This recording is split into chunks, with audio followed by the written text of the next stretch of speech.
Hello everyone. Today we are going to learn how to read. அப்ப reading செய்யணும் அப்படின்னா சொற்கள்ல இருக்கக்கூடிய எழுத்துக்களுக்கு என்ன சவுண்ட் வருது அப்படின்றது எங்களுக்கு தெரியும். ஸோ லெட்டர்ஸுக்குரிய சவுண்ட் தெரிஞ்சா தான் அதை நாங்கள் கம்பைன் பண்ணி சேர்த்து எங்களால் வாசிக்க முடியும். அது எல்லா லாங்குவேஜ்லையும் இருக்கிற விஷயம்தான். ஆனால் இங்கிலீஷில் பார்த்தீங்கன்னா ஒரு எழுத்துக்கு 2 அல்லது 3 சத்தங்கள் கூட வரலாம். உதாரணத்துக்கு இன்றைக்கு நாங்கள் பார்க்க போகிற எழுத்து வந்து லெட்டர் யூ. இந்த லெட்டர் யூக்கு இரு வேறுபட்ட சவுண்ட் கேட்டகரிக்குள்ள வரக்கூடிய ஒரு எழுத்து. உதாரணத்துக்கு பார்த்தீங்கன்னா யூனிவர்சிட்டி அப்படின்றதுல யூ என்ற சத்தத்துல இந்த சொல்ல ஆரம்பிக்குது.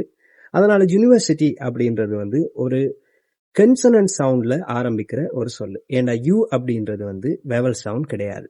ஸோ நாங்க யூனிவர்சிட்டி அப்படின்னு எழுதுவோம்.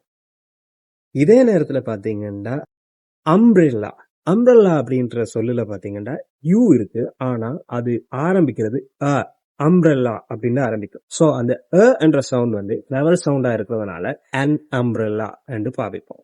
யூனிகார்ன்.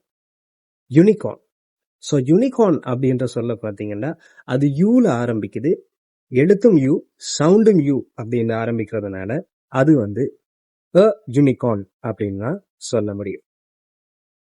அடுத்த சொல்லு பாத்தீங்கன்னா ஏர்ன் அப்படின்ற சொல்லு யூல ஆரம்பிக்குது, ஆனா அதுக்கு யூ என்ற சவுண்ட் கிடையாது, என்று ஆரம்பிக்கிறதுனால அதை ஏர்ன் அப்படித்தான் சொல்ல முடியும்.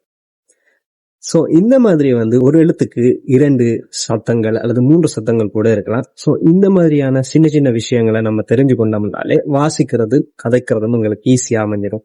Okay guys, we'll meet in the another video with a new topic. So if you want to learn more English, please subscribe my channel.